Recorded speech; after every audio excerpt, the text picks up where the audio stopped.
நேயர்கள் அனைவருக்கும் வணக்கம். யோக ரகசியம் நிகழ்ச்சியில் உங்களை சந்திப்பதில் மிக்க மகிழ்ச்சி. ஓம் பூச்சியாய ராகவேந்திராய சத்திய தர்ம ரதாயச பஜத்தாம் கல்ப விருஷாய நமதாம் காமதேனுவே. ஸ்ரீ ராகவேந்தருடைய பொற்பாதம் தொட்டு வணங்கி குரு வாழ்க குருவே துணை. 14ஆம் தேதி மே மாதம் மிக சிறப்புங்க.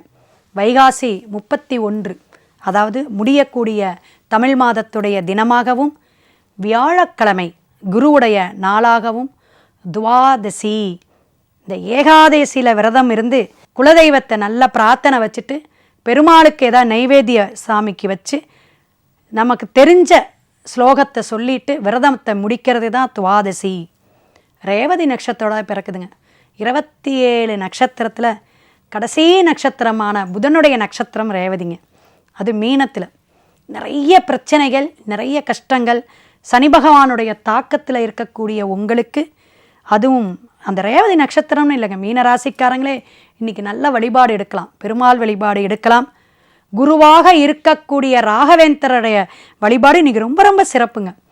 ஏன்னா இந்த குருவுடைய நாளிலும் அதே போல் அந்த குருவுடைய தினத்திலும் நம்ம அந்த வியாழக்கிழமை குருவாக இருக்கக்கூடிய ராகவேந்திரர் அல்லது சாய்பாபா, உங்களுக்கு யார் ஜீவசமாதியாக இருந்து கணக்கம்பட்டியார், அவரை கூட நீங்கள் வழிபாடு எடுக்கலாம்.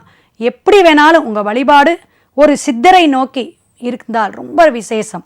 கலியுகத்தில் இறைவனை விட அந்த ஆத்மா புனிதமாக அடைஞ்ச அந்த சித்தராக நம்ம நினச்சி அவங்களுடைய அந்த ஜீவசமாதியில் போயிட்டு, நம்ம ஊர் பக்கத்தில் தெரு பக்கத்தில் எங்கேயாவது இருக்கும் அந்த மாதிரி ஜீவசமாதி வழிபாடெல்லாம் இன்றைக்கி எடுக்கிறது ரொம்ப ரொம்ப சிறப்பு.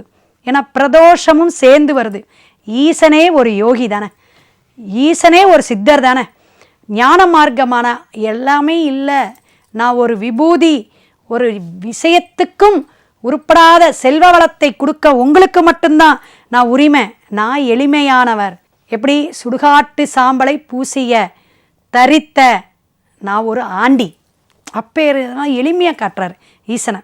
அப்பேற்பட்ட ஈசனை நம்ம தஞ்சம் அடைஞ்சு நம்மளுடைய கஷ்டமெல்லாம், எல்லா தோஷ நிவர்த்தியும், ஜாதகம் நவக்கிரக தோஷம், நம்ம இந்த பூலோகத்தில் வந்த கர்ம தோஷம் எல்லாமே இந்த பிரதோஷத்தில் நீங்கணும் அப்படின்னு குருவாரமான இன்று நீங்கள் மாலை அபிஷேகத்துக்கு பன்னீர், தேன், இளநீர், விபூதி எது வேணாலும் கொடுக்கலாம். ஒரு 2 பொருட்கள் கொடுத்துருங்க, ஆத்மார்த்தமாக கொடுங்க.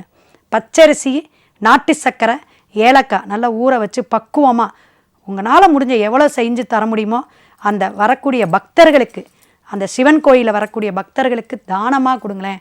ரொம்ப சிறப்பாக இருக்கும். ஏன்னா சுப முகூர்த்தம்.